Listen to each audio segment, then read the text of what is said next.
दोस्तों welcome to एग्जामेंटो channel में आपका स्वागत है। दोस्तों जो भी मेरे इस यूट्यूब चैनल पे नए हैं कृपया करके सब्सक्राइब कर लीजिए ताकि आपको जॉब से रिलेटेड लेटेस्ट इन्फॉर्मेशन मिलता रहे।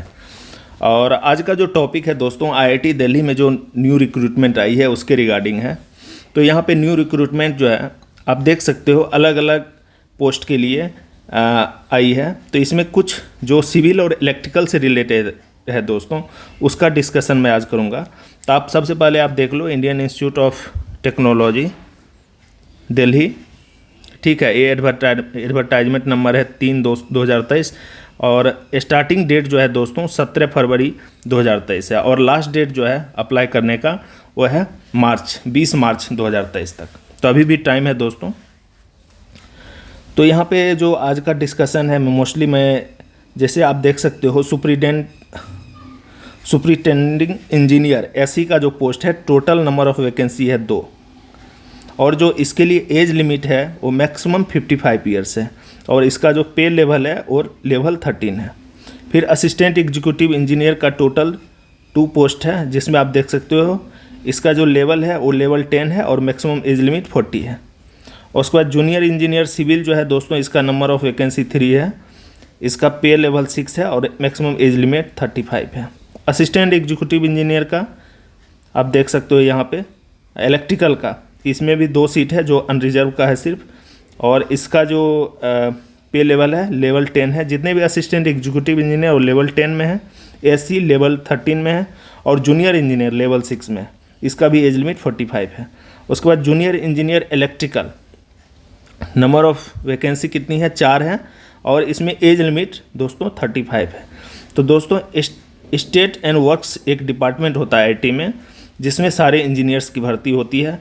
जो पूरे जितने भी आईआईटी दिल्ली कैंपस के अंदर जितने भी बिल्डिंग हैं जिसमें सिविल का या इलेक्ट्रिकल का मेंटेनेंस वर्क होता है। तो उसके बाद अगर कहीं न्यू कंस्ट्रक्शन बिल्डिंग है तो उसमें civil work plus electrical work जो भी होता है वो सब उसी बिल्डिंग के अंदर उसी कैंपस के अंदर होता है। तो उस कैंपस में एक डिपार्टमेंट होता है आईआईटी के अंदर स्टेट एंड वर्क्स डिपार्टमेंट, तो वो सारा काम देखता है, उसमें इंजीनियर्स एसोसिएटेड रहते हैं। अगर मैं इसकी क्वालिफ़िकेशन और वर्क एक्सपीरियंस की बात करूं दोस्तों तो जैसे सबसे पहले मैं बात करता हूं एससी का, तो आप डायरेक्ट एससी पे चलता हूं। देखो लो यहाँ पे एससी 6 नंबर में दिया है। एजेंशियल क्वालिफ़िकेशन क्या होना चाहिए? Master degree in appropriate branch of engineering या टेक्नोलॉजी या equivalent from a recognised university institute with at least 55% mark होना चाहिए। और यहाँ पे दोस्तों एक्सपीरियंस देख सकते हो आप, at least 8 year of regular clean service in grade pay, मतलब आपको इस ग्रेड पे के अंदर 8 साल का एक्सपीरियंस होना चाहिए तभी जाके आप इस फॉर्म को भर सकते हैं। इधर आप सिविल हो या इलेक्ट्रिकल हो या इक्विवेलेंट कुछ भी हो, लेकिन आपको 8 साल तक मतलब लेवल 13 पे आपको मतलब लगभग 6600 के ग्रेड पे काम करना पड़ेगा 8 साल तक, तभी आप इस फॉर्म को भर सकते हो। या अगर आप बैचलर डिग्री हैं, ठीक है, और at least 13 year in 9 year GP group A with 9 year of grade pay इतना होना चाहिए, 4 year as executive engineer. Desirable में क्या है दोस्तों? Experience in the line of coordination and supervision of construction and maintenance of civil electrical HVAC works in public work department. तो दोस्तों HVAC heating ventilation and air conditioning होता है। उसके बाद दूसरा देख सकते हो experience in handling construction and construction management related software like computer aided design CAD वगैरह जो भी होता है कैड, तो इसका भी आपको एक्सपीरियंस होना चाहिए डिजायरेबल में। अब चलता हूँ दोस्तों असिस्टेंट एग्जीक्यूटिव इंजीनियर सिविल का। इसमें एजेंशियल क्वालिफिकेशन क्या है? या तो आप एमटेक की डिग्री होना चाहिए आपके पास सिविल इंजीनियरिंग में या equivalent from recognised university at least 65% mark in the qualifying degree, या at least 6 year experience with 6 year experience होना चाहिए at the assistant engineer in pay band 2 या हाइयर, मतलब आप एज ए असिस्टेंट इंजीनियर कहीं पे 6 ईयर काम किया हो और आपका जो मिनिमम ग्रेड पे होना चाहिए वो 48 होना चाहिए, तभी जाकर आप इस फॉर्म को फिल कर सकते हो। अगर आप जेई हो, कहीं किसी कॉरपोरेशन में कहीं पे काम कर रहे हो, आप जेई हो और वहाँ पे ऑलरेडी आपके पास 10 ईयर का एक्सपीरियंस है और आपका जो स्केल ऑफ पे है वो 42 है, मतलब लेवल 6 पे हो, तो आप इस फॉर्म को फिल कर सकते हो। उसके लिए 10 ईयर का एक्सपीरियंस होना ज़रूरी है। या आप अगर बैचलर डिग्री या डिप्लोमा हो तो उसमें आपको 8 ईयर का एक्सपीरियंस होना ज़रूरी है। और क्या है, 8 ईयर का एक्सपीरियंस होना ज़रूरी है। तो आप इसको देख सकते हो, उस अनुसार से अगर आप एलिजिबल हो तो आप फॉर्म डाल सकते हो, क्योंकि ये सब आईटी की जितने भी पोस्टें होती है बहुत अच्छी पोस्टें होती है। आपको एक कैंपस के अंदर रहना होता है और ट्रांसफ़र का इसमें कोई ऐसा नहीं है। आपको एक बार अगर आईटी की जॉब मिल गई या कोई भी आईटी हो या आईटी दिल्ली हो तो आपको कैंपस के अंदर ही सारी फैसिलिटी मिलेगी और वहीं से आप रिटायर्ड होकर निकलेंगे। उसके बाद दोस्तों ये डिजायरेबल है, आप देख सकते हो डिजायरेबल में क्या क्या चाहिए। फिर जूनियर इंजीनियर का दोस्तों, इसमें जूनियर इंजीनियर में अगर आपके पास बीटेक की डिग्री है और आप कहीं पे 2 ईयर का एक्सपीरियंस है आपके पास सिविल वर्क में, तो इसमें दोस्तों सिविल वर्क में 2 ईयर का एक्सपीरियंस है। इसमें वो लिमिट नहीं है कि आपके पास कितना पे स्केल है क्या है, उससे कोई मतलब, बस आपके पास सिविल का एक्सपीरियंस होना चाहिए। डिजायरेबल में experience of having work with large project, proficiency use of variety of computer office application, MS word, ये सब तो इंजीनियर्स को पता ही होता है। Expertise in using software related to the job profile. तो जूनियर इंजीनियर के पोस्ट में दोस्तों अगर आप बीटेक हो तो 2 साल का एक्सपीरियंस होना ज़रूरी है, तो आप इस फॉर्म को आसानी से फिल कर सकते हो। और इसमें सबसे बड़ी बात है दोस्तों, इसमें ये नहीं बताया कि आप किस स्केल पे आपके पास, जो कहीं पे भी अगर आपके पास 2 साल का एक्सपीरियंस है तो आपकी सैलरी क्या थी, कोई लिमिट इसमें नहीं है। तो ये एक अच्छी बात है, नहीं तो आप ऊपर में देख सकते हो जितने भी असिस्टेंट एग्जीक्यूटिव इंजीनियर या एसी का था तो उसमें एक लिमिट था कि आपको 4200, 6600, 4800 के स्केल पे काम करना अनिवार्य है, तभी जाकर आप एलिजिबल हो। लेकिन जूनियर इंजीनियर के पोस्ट में ऐसा नहीं, यहाँ पे सिर्फ 2 साल का एक्सपीरियंस, रिलेवेंट एक्सपीरियंस मांग रहा है। चाहे आपका स्केल कुछ भी हो, आप कितना भी सैलरी उठा रहे हो, उससे कोई मतलब नहीं। आप चलते हैं इलेक्ट्रिकल का दोस्तों। Assistant executive engineer electrical, master degree in any branch of electrical engineering या equivalent from recognised university institute same है दोस्तों।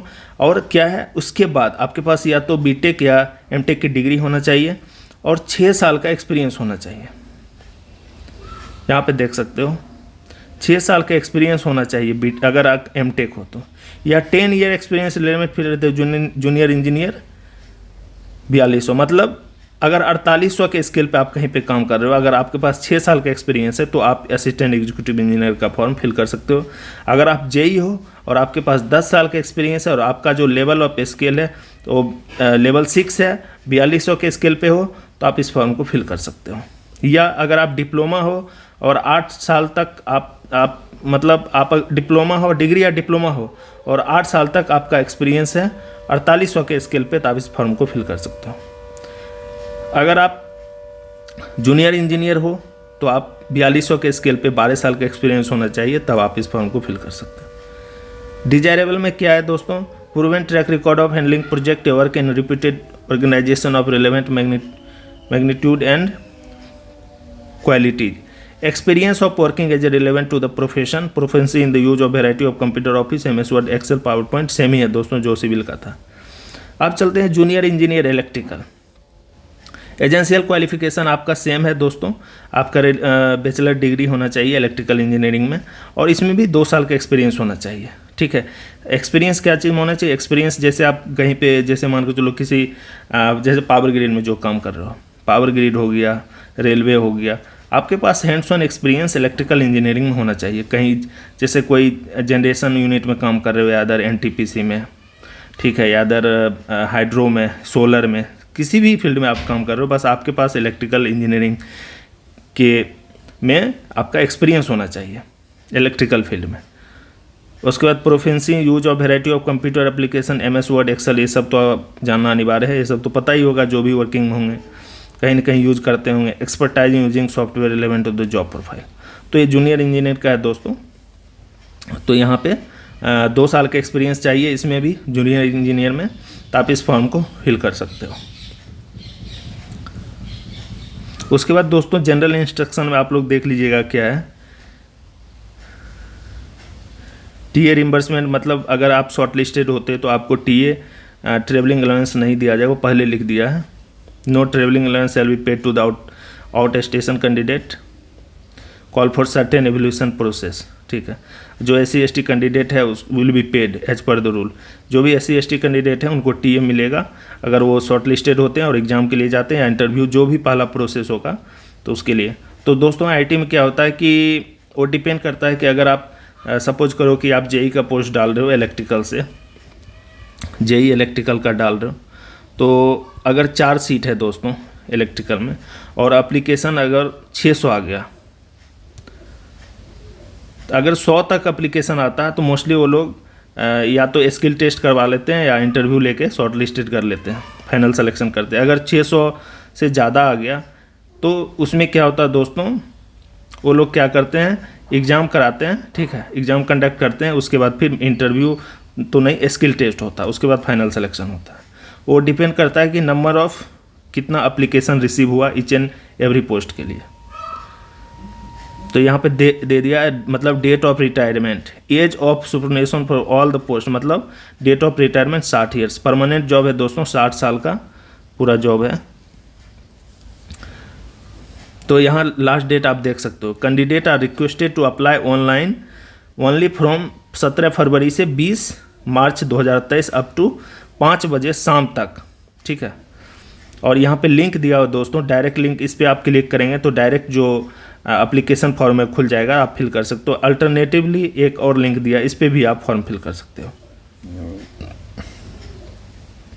उसके बाद दोस्तों, person serving government, semi government, PSU autonomous organisation should forward the printout of complete application along with all requisite documents through proper channel within 10 days of the last date of submission of application form, failing which such person shall be required to produce NOC at the time of selection process, provided they must have sent a application copy of recruitment cell room number इतना, ये आपका address दिया हुआ जिस पे भेजना। ये सब आप देख लीजिएगा तो इसमें पता चल जाएगा क्या क्या है दोस्तों। और एग्ज़ाम का जो क्या प्रोसेस रहेगा वो अपडेट आ जाएगा वेबसाइट पे। जैसे ही अपडेट आएगा मैं आप लोग को अपडेट कर दूंगा कि उसका क्या प्रोसेस है, एग्ज़ाम का रिटन है, इंटरव्यू है या स्किल टेस्ट है। तो आपको नेक्स्ट वीडियो में अपडेट मिल जाएगी जैसे ही अपडेट मिलेगा मुझे। Thanks for watching.